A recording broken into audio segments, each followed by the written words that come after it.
जब हमको लगता है कि पुरुषों के लिए इससे बुरा और क्या ही होगा, अगले दिन अखबार में कोई भयानक खबर हमको पढ़ने को मिल जाती है।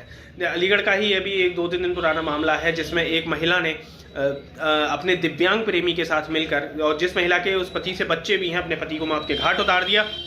उसके चेहरे को कई बार अपनी गाड़ी से रौंदा जिससे वो पहचान नहीं होती। अंत में मामला खुला और सब पकड़े गए।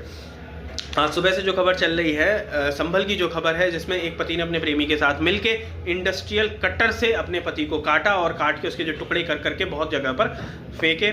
लेकिन क्योंकि उसके पास कुछ उसके शरीर पर टैटू वगैरह बन रहा था, जिससे वो पूरी मामला जो है खुला और बाद में पकड़े गए। कहने का मतलब ये है कि ये मर्डर नॉर्मल किस्म के मर्डर नहीं है। अभी तक हमने देखा था कि साहब वो नीले ड्रम में पैक कर दिया था, किसी ने ज़मीन में गाड़ दिया था, किसी ने सांप से डसवा दिया था, बहुत अलग अलग चीज़ें थी। ये सारे मर्डर जो हैं ये एक भयानक दिमागी विक्षिप्तता को तरफ आपको बताते हैं। इस तरह की मूवीज़ बना करती थी, साइकोपैथिक मूवीज़ बना करती थी। तो इस तरह की जो साइकोपैथिक टेंडेंसीज़ हैं वो औरतों में आ चुकी हैं।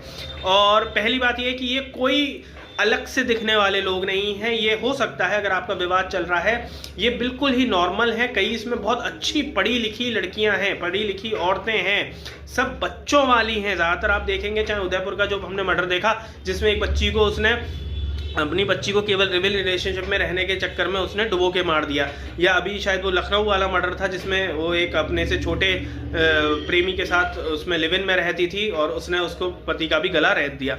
देखिए, ये सारी जो महिलाएं हैं ये अक्सर पढ़ी लिखी और अच्छी, कई बार जॉब पेशे वाली महिलाएं भी होती हैं और ये इस प्रकार के कृत्य कर रही हैं।